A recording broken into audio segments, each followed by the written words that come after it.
welcome to the show. Guys, I have some breaking news for you. You're not going to believe it because I don't want to believe it, and it's already happening though. Trump, this is big, but Trump has warned Canada and Mexico that tariffs are coming on Saturday.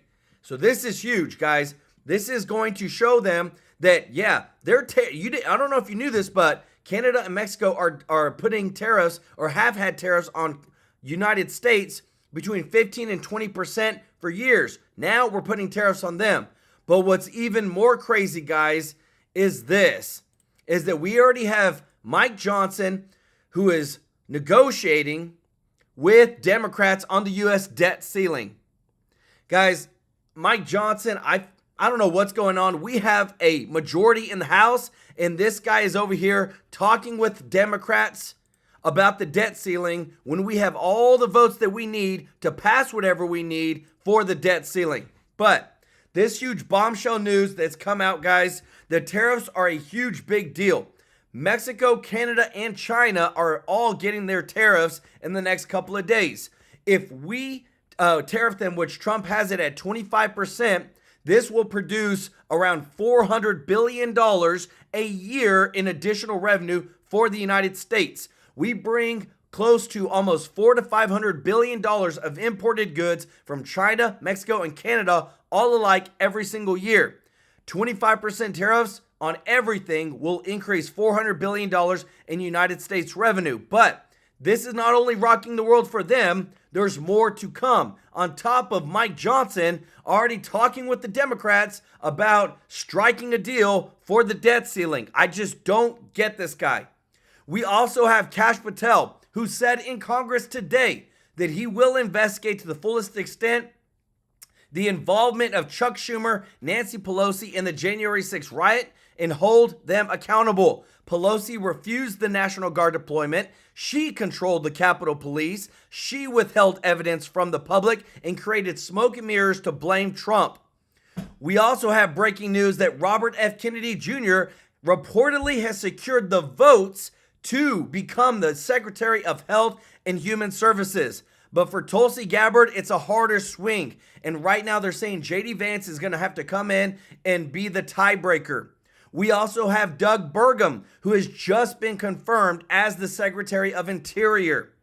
And also, guys, this is big. Marco Rubio, just the Secretary of State, said that Trump is serious about acquiring Greenland one way or another now that France and European countries are sending troops to Greenland. Guys, I got a ton of breaking news. You're not going to want to miss the show today, guys. It is insane. I want to say thank you to everybody that's watching, to all of our viewers and subscribers. Thank you. If you're not subscribed, hit that subscribe button. And thank you to all of our members of the channel. If you want to be a member, the link is in the description to join. And thank you to everybody that gives a super chat donation. And if you don't mind, if you could hit the thumbs up like button, guys, it really does help to grow the channel. Let's get as many likes as we can. Let's keep growing the truth. But guys, today I've got so much to show you guys. You're not going to want to miss anything. Check this out. Don't imagine. I know I've heard today that they might have been following the preceding plane, which was pretty close, but not that close. The preceding plane, but you wouldn't have even been able to see that because of the direction that the helicopter was coming in at. So you had a confluence of bad decisions that were made, and you have people that lost their lives, violently lost their lives. We're going to take a few questions. I'd like to ask our new Secretary of Transportation to say a few words, Sean Duffy. All right, folks, I took his much of Donald Trump's statement there. There's going to be some Q&A. Obviously, you're free to watch it. You're free to watch the rest of it. I just want to make sure we got Donald Trump's statement in there because there were a couple of takeaways from there where I would be remiss if I did not repeat them because they were important. Number one, he's appointing immediately an acting FAA commissioner. Obviously, a good idea right now, given that the FAA commissioner under Pete Buttigieg and the Biden administration had since resigned. That's big news.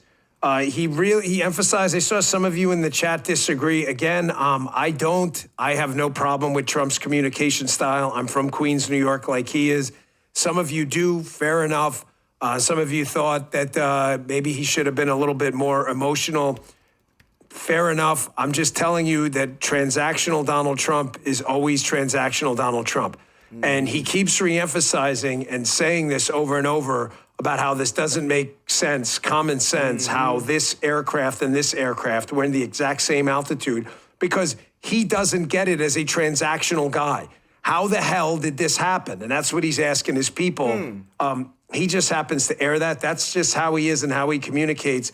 And I think another takeaway, if you saw me taking notes during it, was his mention of the fact we got Secretary Duffy up there taking some questions now as well, of tapes. He says he's seen or heard some tapes. He wasn't really specific. He said he saw the Kennedy Center tapes, but he also, I think, mentioned at some point, I've seen or heard these tapes. I'm assuming he's talking about air traffic control. My guess is he knows something about the FAA stuff. And again, if the media is going to politicize this right away and blame Donald Trump as a transactional guy, he's going to say, well, here's the problems I'm trying to fix. I don't have an issue with it. I know some of you may, and that's fair enough.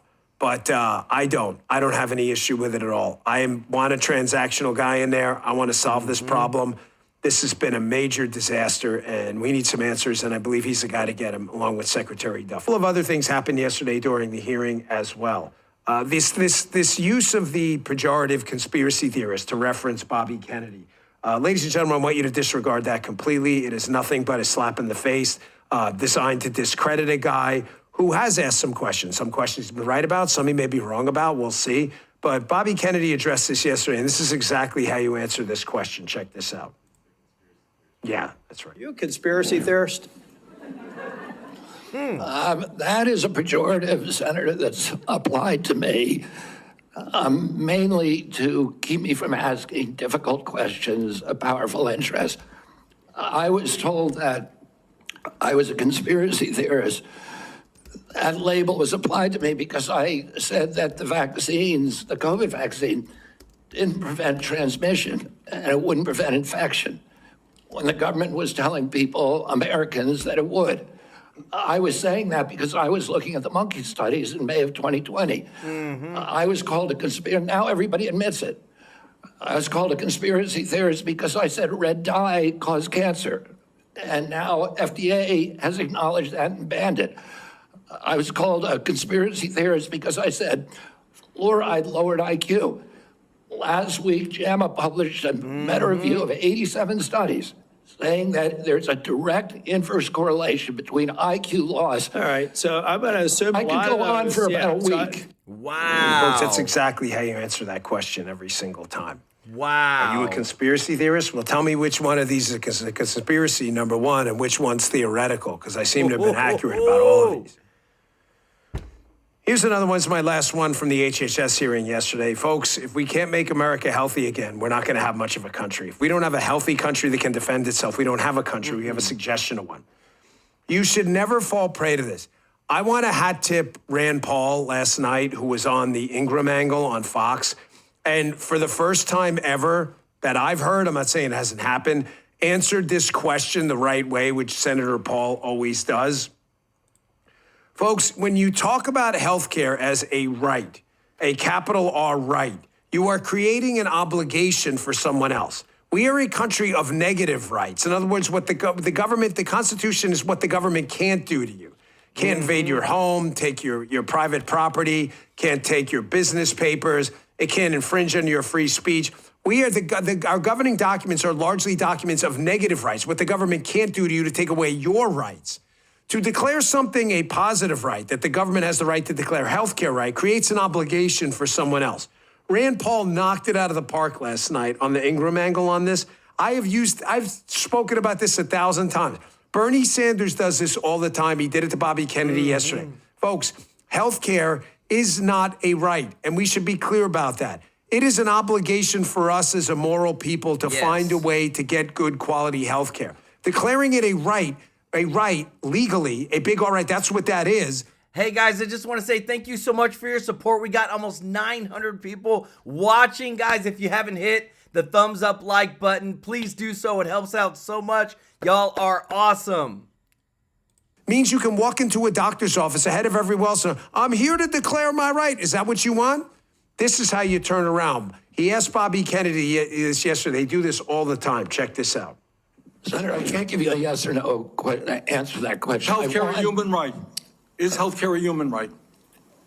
In the way that free speech is a human right, Yeah. I would say it's different because with free speech doesn't cost anybody anything, but in healthcare, if you smoke cigarettes for 20 years and you get cancer, you are now taking from the pool.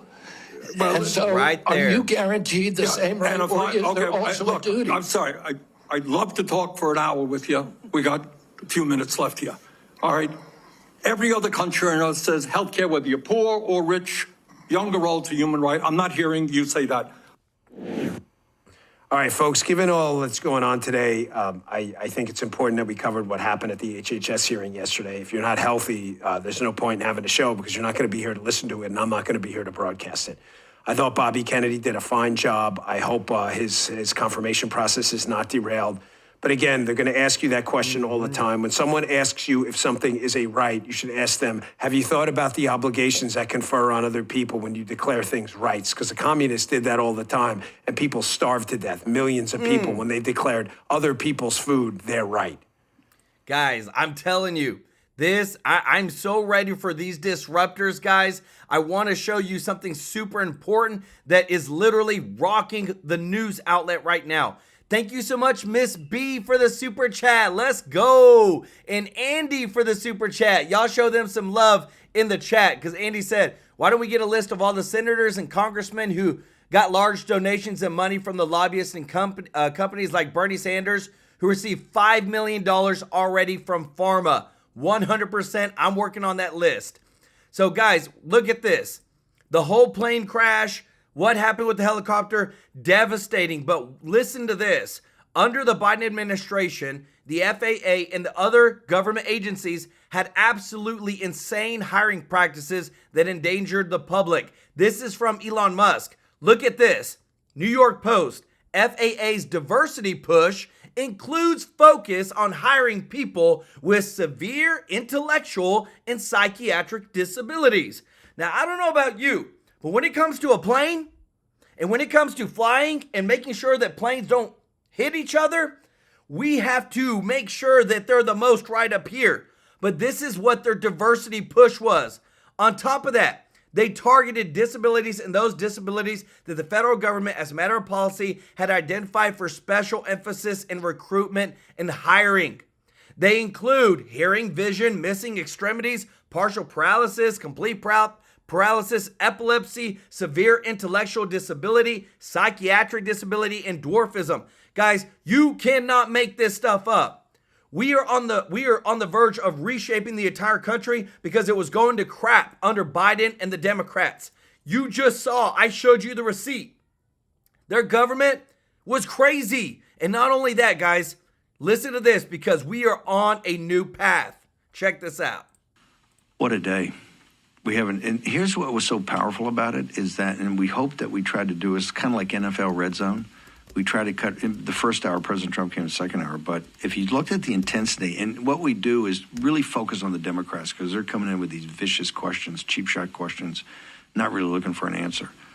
We want you to see the grace under pressure of the Tulsi Gabbards, of the Kash Patels, of the Robert F. Kennedy Jr. And this was, I thought, as nasty as it could get. I mean, they came at Kash with everything. They came at Tulsi with everything. They came at Bobby Kennedy with everything.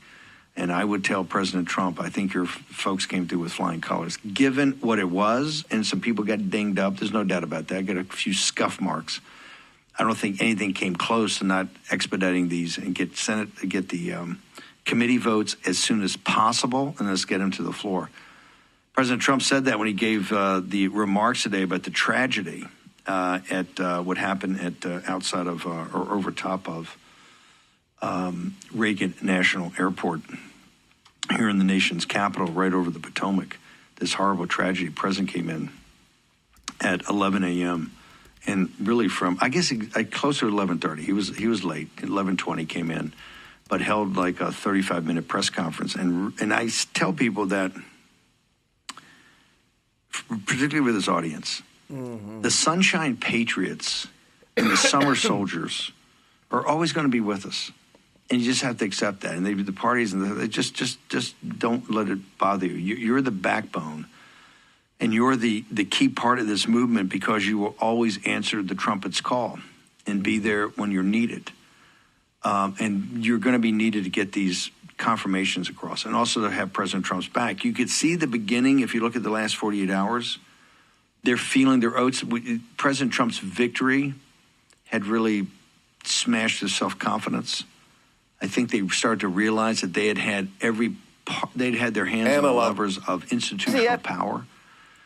And it gotten lazy, and it really stopped thinking about American citizens, particularly working class and middle class Americans. They really became a party of the kind of the billionaires, then the credentialed class, dropped all the way down to kind of not the working poor, but just the kind of the abject poor. And they lost their way in a big way, and they got smoked, and they realized a long, torturous path back when you've forgotten those values. But they've seen in the last 48 hours, this is about the memo that went out. The memo that went out was a perfectly fine memo. Did it go through enough process? I don't know, maybe not. But the point was President Trump was signing executive orders and taking executive actions, and the next day, remember we held up that headline of the Financial Times of London that said $300 billion basically carved back out, I think, of the Green New Deal program that hadn't been spent. A lot of this dealt with impoundment. President Trump signed an executive order, and the next day, the New York Times report, well, he signed something on the World Health Organization, but they're really not out. They're spending money. Or he shut down all the all the Green New Deal plans, but he's still not out. They're still spending money. And finally, I think he told people and guys around him, said, hey, send a memo out to everybody, and let's just go to full stop where we see where all this cash is. And this is a normal course of business. I think it's done in every change of presidency because the new administration coming in wants to kind of understand kind of you're changing the watch where all this cash is going. And they made it the biggest firestorm in human history. And maybe some people weren't given a heads up. Who knows? But they made it the biggest firestorm in human history. Then attach, I think, the Doge memo where they kind of put, like in corporate America, hey, look, we're doing a restructuring here. If you want a buyout, those will be available. But if you miss this date, hey, you'll be around. But we can't guarantee you. We're not going to guarantee you're going to have a billet. Because what have I been talking about here? Programs and billets, not been individual personalities or individual people. And you've seen that. That's what that memo talked about, right? We're going to be downsizing. We're going to go in a different direction. The president has full authority to do that. Those two things, and you saw, the firestorm. Rachel Maddow, who's now 5 nights a week, she was looking for a hook and looking to get a grip. That was part. And you saw today if the illustrious nature of President Trump going down into the briefing room. And the press was back on just like the jackals they were. It reminded me of some of the pandemic, of which, remember, with Jason Miller here, we had War Room Pandemic and Raheem. And then for a while, I just took it. But we would show the press conferences, and they didn't want to hear what President Trump had to say. They didn't want to walk through about what he was doing on this pandemic, which I think he handled absolutely brilliantly, given the information of the time, at the time, and how the apparatus was working against him. I almost felt like we were back to that, given the vicious nature, and it's vicious, the vicious nature of the media. They're just vicious. And they don't come at Trump with facts. They're just going to come with just pure vitriol.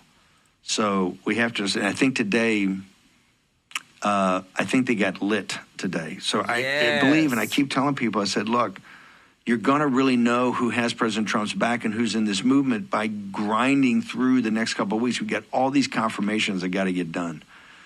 And I believe they're feeling it. They think a little bit of blood in the water. They just do. Not that there is, but they think so. This is why I think, and we'll discuss this as we go forward, I think when Tulsi's the most vulnerable, Bobby's next in Cash. I think Tulsi might have come through with this today. I think she represented. Cash, I think they feel they got a couple of dings in on Cash. And Bobby, I think they got some dings on Bobby. Now I agree with Mary Holland. I think Cassie's the key. We get Cassie through it. He should get through it. He's a guy that hasn't been particularly pro-Trump or pro-MAGA. I think he's up for re-election coming in 26. He's got the reality check, and I think you ought to give him another one. Guys, I'm telling you, this is really rocking the United States right now. Thank you so much, Olga Gloria Ozuna, for joining the family and for the super chat. Let's go. Y'all show Olga some love in the chat. U.S. President Trump officially announces 25% tariffs on Mexico and Canada happening in just a couple of days, guys. We are about to see some next infighting with our friends to the north and to the south. But this is what I'm really nervous about, is that Speaker Johnson is floating, negotiating with the Democrats on the U.S. debt ceiling, guys.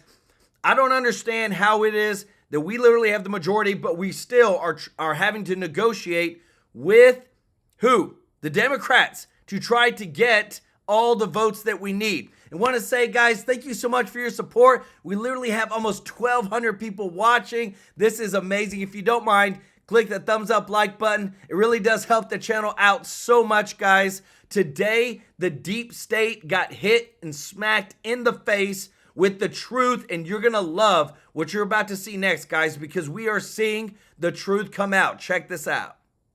Confirmation hearings, Director of National Intelligence nominee Tulsi Gabbard and FBI Director, soon-to-be nominee Kash Patel, outlining how he'll fix the broken bureau and restore trust. The priority of the FBI, if I'm confirmed, will be to ensure that our communities are protected and safeguarded and our children have parks to play in and not needles to walk over. You said FBI agents were responsible for the violence on January 6th, and I quote you here, beyond a reasonable doubt. Is that what you said? That's completely incorrect, and I appreciate the opportunity to address that. I'll give you an opportunity in writing, but this is my time now. Oh, Have at wow. it. Tell them you're proud of what you did, Mr. Patel. They're right there. They're guarding you today. Tell them how proud you are. That's an abject lie, and you know it. How I've proud never, ever accepted violence against law enforcement. I've worked with these men and women, as you know. You my entire glorified life. it. You think maybe you've made the right people mad? If you're not ticking off some people, you're not doing your job right. Janine Kash Patel had a very good hearing today. Yes. Do you expect him to be confirmed? I absolutely expect him to be confirmed, and I think it's a badge of honor to have Adam Schiff, who's been held in contempt of Congress and who said he had absolute proof of Russian collusion to be your enemy. But we need a radical to implement change in the FBI. I said this yesterday about RFK, and I believe it about Kash Patel. I think there needs to be a declassification office. I think it's a smart idea. I also think that this man has already proven through the Nunes memo and all the hogwash that the Democrats tried to sell to us about, the Russia collusion with Donald Trump. There's a Putin puppet and a Russian asset, and the Hillary-funded dossier that she used her campaign money to create a lie that they then, Jim Comey and his criminal gang, took to a FISA court so that they could spy on a citizen and on the incoming president of the United States. I mean, these people are disgusting, and they need the guy who knows how to investigate them. And this guy is the perfect guy. I want to say one more thing. I wasn't aware of the fact that the Biden administration told doctors, and this has to do with the RFK hearings, that they would not receive federal funding if they didn't give gender-affirming care. I mean, how dare you tell a doctor what he should and should not do? He should be left to his own Hippocratic oath. And, we've got to end our reliance on medicine from China. If America can't figure out how to make our own medicines, we're in big trouble. That's why I love Kennedy and I love Kash. Kash getting the support of, I believe, the National Sheriff's Association. It's like 3,100 sheriffs across the nation. I think one of the things that was so unique about him, one, his immigrant story. Many people have immigrant stories, but in this particular position, it was different. And when he introduced his family, who had traveled from India to see him, and he said his sister traveled across oceans. I'm not exactly sure where she lives, but I thought that was moving. And also, he's got a unique background, as he did serve as a criminal defense attorney for a while. And that is different for this position. And I thought that if you were somebody that was skeptical of the FBI, or maybe even skeptical of Kash Patel, he acquitted himself very well today. Very well, Greg. He was more articulate than you. Oh, can you say that? I can. All right. I say that with confidence. I am so over the yes or no question thing. Have you noticed how many times they do this? Yes. You know, Bernie did it all yesterday with RFK, you know, about the onesies. Yes or no? Are you for the onesies? Yes or no? And then, you know, Bennett did it with, I think it was Tulsi over Snowden. Is he a traitor? Yes or no? And then shifted it to Patel over fitness to serve. And it's like, it's such a grandstanding hack move, especially from Schiff, as you know, who was the corrupt congressman who targeted Kash to begin with. But it's designed to be a trap. You know, it goes back to that prison of two ideas. They try to shoehorn you in to this framework where there's only two choices and you have to play along. But you don't have to play along. You can just say, do you have a smarter question? Do you have a smarter question? I'd love a smart question, because yes or no? It's like it's so stupid. It's so stupid. I love these hearings because I couldn't get anything exciting out of it today, which meant it was good. But also, this is like Hollywood always makes these movies where the hero ends up facing the adversary on their own turf, the adversary that tormented them. This is like reality. You're seeing like, you know, what's his face, Adam Schiff and Kash together. Kash owned him. And it's like the ultimate hero thing where the guy that gets tormented by the FBI is going to be taking over the FBI. This is not a normal transfer of power. This is an actual transfer of power. And this is why, you know, you may not like or love some of the things these people do, but you got to take the whole package because it scares the hell out of them. Guys, let me tell you this.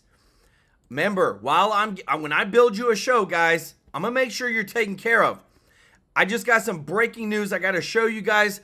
This is insane. But I want to say real quick, thank you so much, Andy, for the super chat. Said, Joel, how many times I said to you about Mike Johnson, the biggest rhino?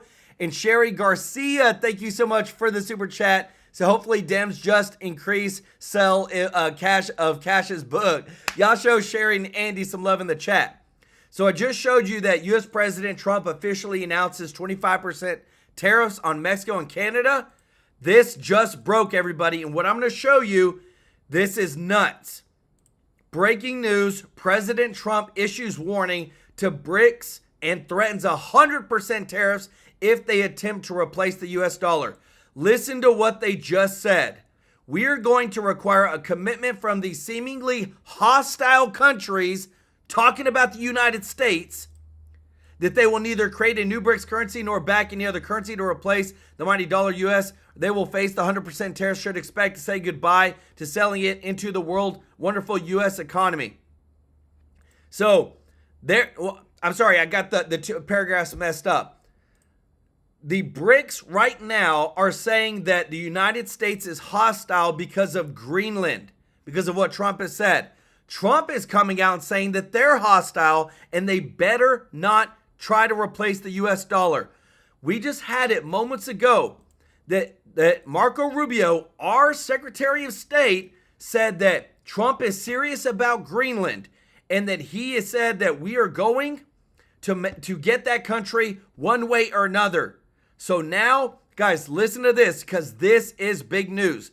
And want to say thank you to Alex Fox for the super chat. Said Trump moving at Transwarp Drive faster than the Starship Enterprise. I love it. Go Trump. Let's go. Y'all show Alex some love in the chat. And guys, thank you so much. We literally have over 1,500 people watching.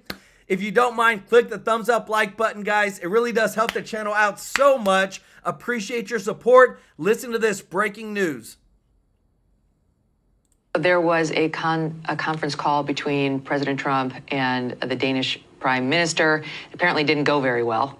It reportedly involved some sort of a meltdown on the Prime Minister's part. They don't want to give it up. So what options does that leave us? Because President Trump did not rule out economic or potentially military use. Well, I think President Trump's, what he has said publicly is he wants to buy it. He wants to pay for it. And how we worked on something like that, how something like that is approached, obviously is probably done better in the appropriate forums. A lot of the stuff is done publicly, and it's not helpful because it puts the other side in a tough spot domestically. So those conversations are going to happen. But this is not a joke. Like what he is saying is pretty accurate, and people don't talk about it for years. We do have, this is not about acquiring land for the purpose of acquiring land. This is in our national interest, and it needs to be solved. President Trump's put out there what he intends to do, which is to purchase it. I wasn't privy to that phone call, but I imagine the phone call went the way a lot of these phone calls go, and that is, he just speaks bluntly and frankly with people. And ultimately, I think diplomacy in many cases works better when you're straightforward as opposed to using platitudes and language that translates to nothing. So when President Trump said he might use economic or military coercion, what does that mean? What is well, military I don't coercion? remember him saying military coercion. He I think did. what he was asked, you know, what would you rule out? Would you rule it out? Right. I don't think he's in the, listen, he also brings to But this. he said, no, I won't rule it out.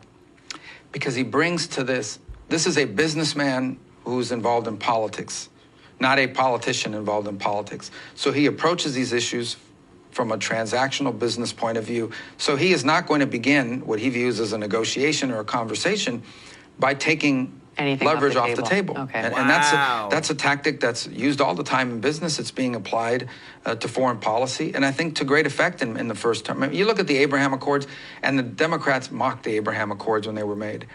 And then by the end of the Biden administration, they became the linchpin of a lot of what we're hoping to build on. That never would have happened had there not been a transactional approach. You look at what his envoy to the Middle East, Steve Witkoff, has achieved. The Biden administration asked Witkoff. They asked for him to be involved in these conversations. He has brought a businessman's approach to a very delicate and intractable foreign policy challenge and delivered a ceasefire that obviously is tenuous and has long-term challenges to it.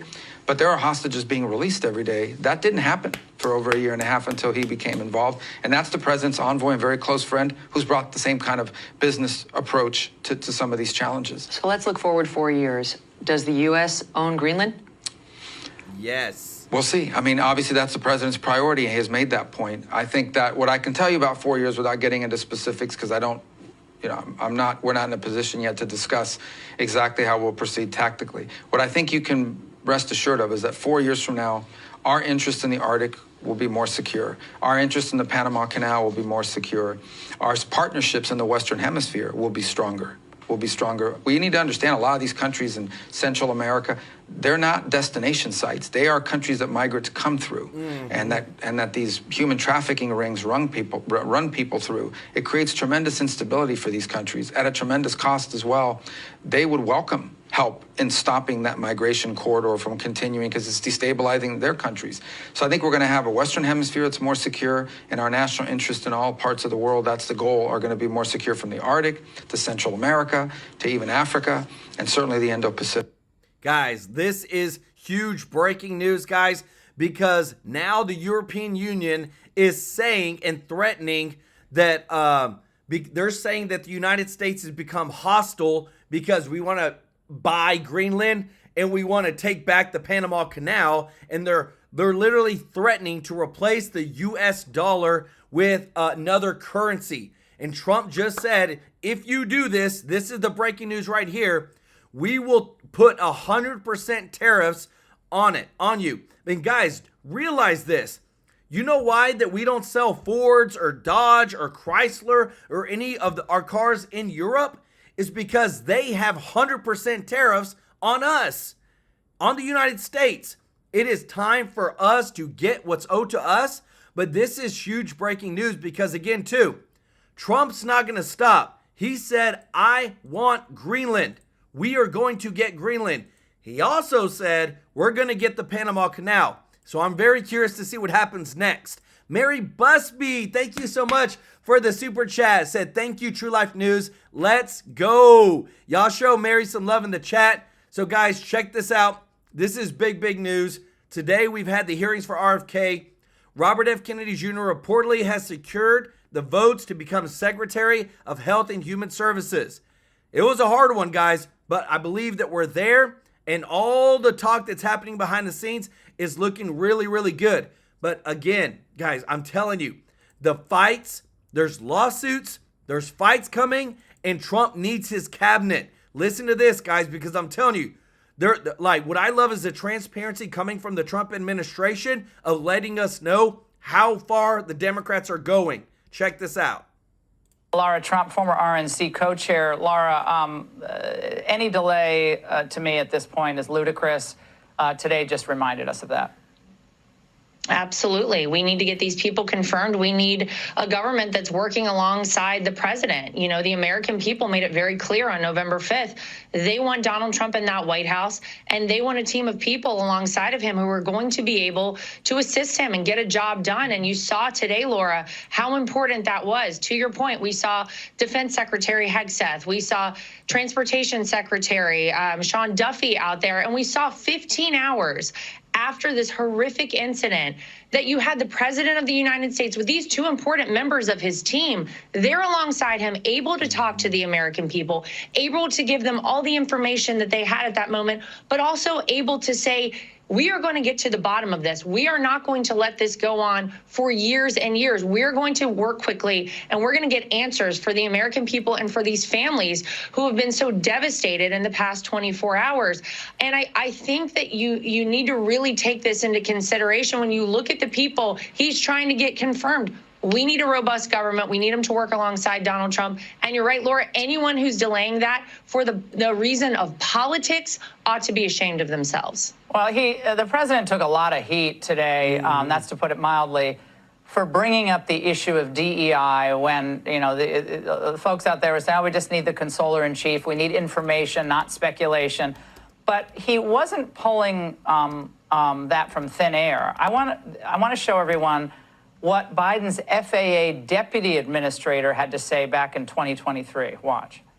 We need a diverse group of air traffic controllers to bring distinct perspectives to handle the ever-changing aerospace landscape. I'm calling on students and alumni from HBCUs, Hispanic serving institutions, and tribal colleges to apply now. We need a diverse, next-generation air traffic workforce. Laura, I think people today looking at that going, well, why does that have anything to do with competence to secure our safety in the skies?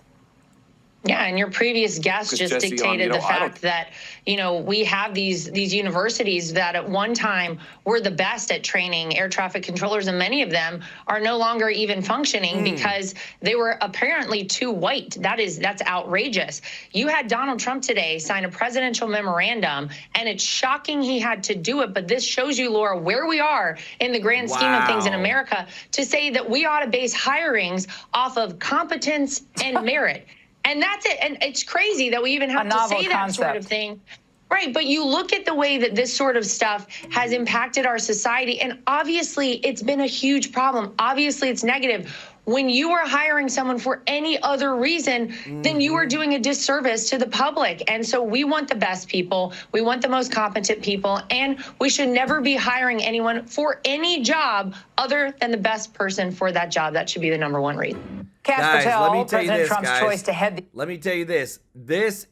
I got some wonderful news, guys. Again, I'm telling you, I love it because during the show, when things pop up, I don't wait. I'm going to bring you the breaking news as it's coming. So Senator John Cornyn just posted literally minutes ago, therefore it is my intention to consent to the appointment of Tulsi Gabbard as Director of National Intelligence. So now we're at 51 votes, not including J.D. Vance, for Tulsi Gabbard to be the Director of Intelligence. That is awesome. And also, dude, this just happened literally minutes ago. Trump posted this on True Social about the BRICS trying to replace the dollar, calling us, the United States, hostile.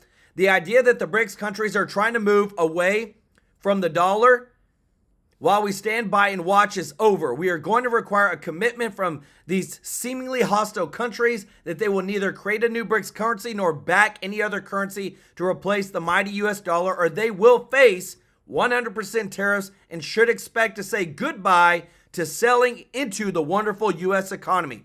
They can go find another sucker nation.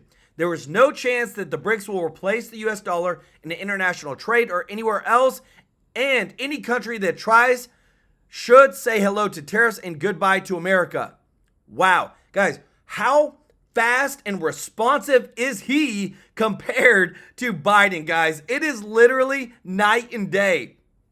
These two presidents with these two presidents. This is insane, guys. I love it, guys. We got some more breaking news for you. Just want to say, guys, thank you so much. We literally have almost 1,700 people watching. If you don't mind, click the thumbs up like button, guys. Let's get to 1,500 likes on stream, guys. We can do it. Check this out.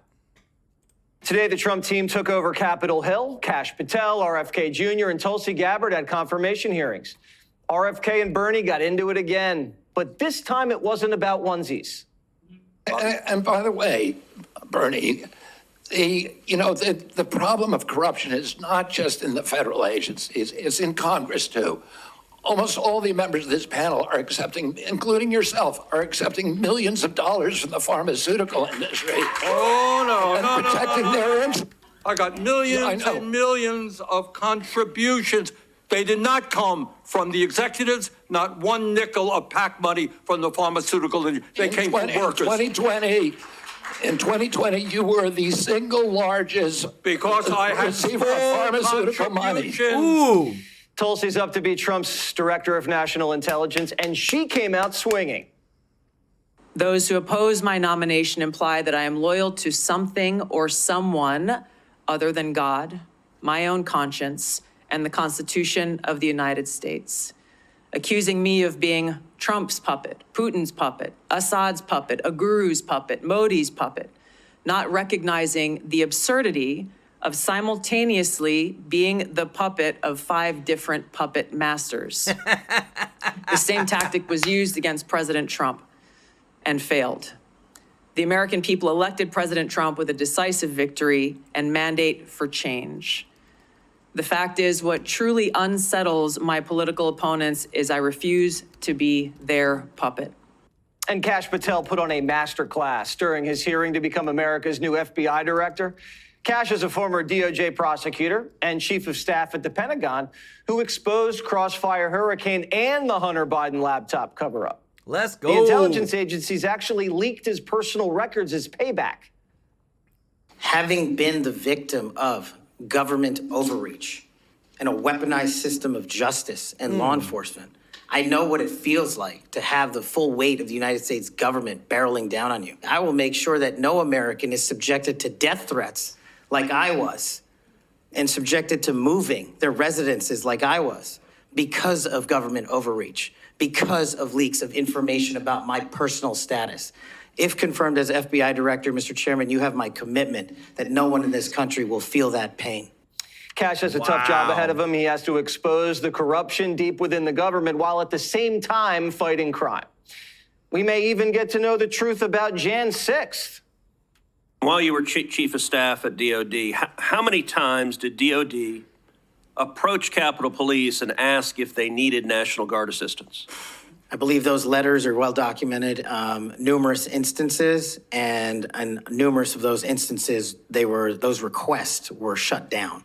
Wow. Now, am I correct that the Capitol Sergeant at Arms said assistance was unnecessary? That's correct, Senator. Who did the Sergeant at Arms report to? The Speaker of the House. That would have been Nancy Pelosi at the time. Is that correct? Yes, Senator. And would that also be Chuck Schumer, then the Senate Majority Leader?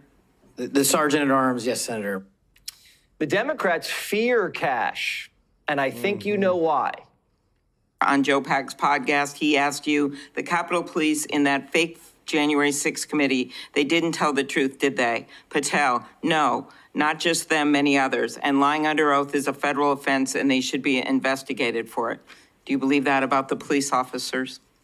That's a general statement and a mischaracterization of what I said. I encourage you to read the rest of the interview. This is why snippets of information are often misleading and detrimental to this committee's advice and consent process. Well, if you consent, I would love to have 5 hours of questions and then I could read the whole transcript. You've got 2 minutes. Wow. The entire hearing was Republican senators asking Kash about crime, justice, and accountability, and the Democrats just cherry picking things he said on podcasts. You said FBI agents were responsible for the violence on January 6th, and I quote you here, beyond a reasonable doubt. Is that what you said? That's completely incorrect, and I appreciate the opportunity to address that. I'll give you an opportunity in writing, but this is my time now. Have at it. Do you think that America is safer because these 1,600 people have been given an opportunity to come out of serving their sentences and live in our communities again? Senator, I have not looked at all 1,600 individual cases. I have always advocated for imprisoning those that cause harm to our law enforcement and civilian communities. I also believe America is not safer because President Biden's commutation of a man who murdered 2 FBI agents. Kash Patel has the endorsements of all the major sheriffs and police organizations, but he's hated by guys like Adam Schiff. You've made a lot of people mad, haven't you, Mr. Patel? Seems so, Senator. You think maybe you've made the right people mad? As my FBI agents, the BRIC agents told me when I was running cases with them across this country and around the world, if you're not ticking off some people, you're not doing your job right. Patel promised he wasn't out for revenge, doesn't have an enemies list, and that he disagreed with Trump's commutations of Jan 6 defendants who assaulted cops. Removing politics from the Bureau and fighting crime will be the man's mission. Senator Josh Hawley is on the Judiciary Committee, and he joins me now. We're going to get a lot of disclosure from Kash Patel, especially on January 6th. What will that look like, Senator? Well, number one, it'll look like a change, Jesse, because what we've gotten for the last 4 years is nothing but stonewalling. It's nothing but lies, frankly, from the FBI director when he's come before Congress. And the world deserves to know, the American people deserve to know exactly what the FBI's role was in January 6th. They also deserve to know what the FBI has been doing with its time. Yes. While they've been pursuing January 6th defendants, they haven't been putting drug kingpins behind bars. They haven't been going after child traffickers. They haven't been going after the drug cartels. It's time to get the FBI focused, Jesse, on, I don't know, criminals again, and actually putting violent criminals behind bars. I think Kash will do that. The Democrats look terrified, not really equipped to handle a guy like Kash. Are we going to learn things about Butler? Are we going to learn things about the Palm Beach attempt? What else are we going to find out here? Something that he told me, Jesse, he pledged to me that he would open the books on what you just said. He would open the books on the assassination attempts. He would open the books on the FBI's lying to the FISA court, for example, when they went and lied to get wiretaps on the President Trump the first time around. He would open the books on all of their corruption. So you better believe the Democrats are worried because they've been cheering this on for the last 4 years. They talk about enemies lists and political persecution. The FBI has been their... Hey guys, I just want to say thank you so much for your support. We literally have over 1,900 people watching. If you don't mind clicking the thumbs up like button, we're so close to 1,500 likes. Thank you so much for your support. Personal plaything, at least FBI headquarters has been for the last 4 years, and they're scared to death that Patel will end it. They're not worried that he will actually persecute political opponents. They're worried he's going to stop the FBI doing that, because that's what they've been doing the last 4 years. So it looks like he'll be confirmed. Tell me about Tulsi and RFK Jr. What are your colleagues on the Republican side thinking here? Well, I hope that they're listening carefully to what both nominees said. I got to talk to RFK today under oath at the hearing. I thought he did spectacularly. He was honest. He was direct. He was forthright. As for Tulsi Gabbard, here's her real sin, Jesse, in the eyes of so many of the Washington establishment of both parties. Her sin is she challenged the surveillance state. She told the truth about the government spying on Americans, about the abuses of FISA. She went out there and was honest about it, and for that, she is getting absolutely roasted and persecuted. That's the real issue here, and I hope that Republicans will look at both of these individuals and say, these are truth tellers. These are people who are going to disrupt the status quo, and they're going to get their agencies, the government, back to serving the American people and telling us the truth. Wouldn't that be a refreshing change? Do your Republican colleagues understand what's going to happen if they vote down Tulsi? I don't know. And I have to tell you, I'm worried by what I hear from some of my Republican colleagues. I'm worried that her nomination may be in jeopardy. And I'm just worried about what that will mean. It will mean that the reforms that we desperately need in the intelligence space, let's not just pretend everything is fine and dandy and hunky-dory in the intelligence community. It's not. Besides the fact that they have missed major issues. I mean, and besides the fact they misled us on COVID, for example, for so long, we need reform to stop the abuse of things like FISA Section 702, stop spying on Americans. I hope Tulsi gets confirmed because we need that kind of reform. Well, now I'm worried that you're worried, Senator, and that's not a good thing. Tell me about a conversation you had today with the people investigating this horrific plane chopper crash. What do we know? Well, the thing as it begins to unfold here's frequently, I was told, in the same airspace as commercial jetliners, including at 9 p.m. at night, as happened last night. I think we've got to ask ourselves, is that really a good idea? I mean, do we really want overlapping flight patterns? Do we really want all of that crowded airspace jammed in there like that? I think we've got to ask ourselves, how are we best keeping our civilians safe as they come in on these planes? A lot to learn. The NTSB is just starting their investigation, but we need answers, Jesse. And I want to make clear to everybody in authority here, the American public deserves to know exactly what happened. Yes. And we deserve to know it sooner rather than later. We sure do. Guys, let me tell you this. So much truth came out today. It is mind-blowing that for the past 4 years, we've all been just censored in such crazy ways. Silda Morales, thank you so much for the super chat. Let's go. Hey, boss, that's what I'm talking about. Y'all show Silda some love in the chat. Guys, I told you, this is big. U.S. President Trump says he's in the process of putting new tariffs on China. Everybody's getting tariffs. Mexico, Canada, China. And we're getting new Trump cabinet nominees, guys, that are literally shaking things up like crazy. Want to say thank you to everybody that's watching, guys. If you're not subscribed, hit that subscribe button so I can take care of you every day with the top news. And if you don't mind, click the thumbs up like button. Thank you so much for your support. We got over 1,500 likes. We appreciate your support so much, guys. We are here to serve you every day with the top news.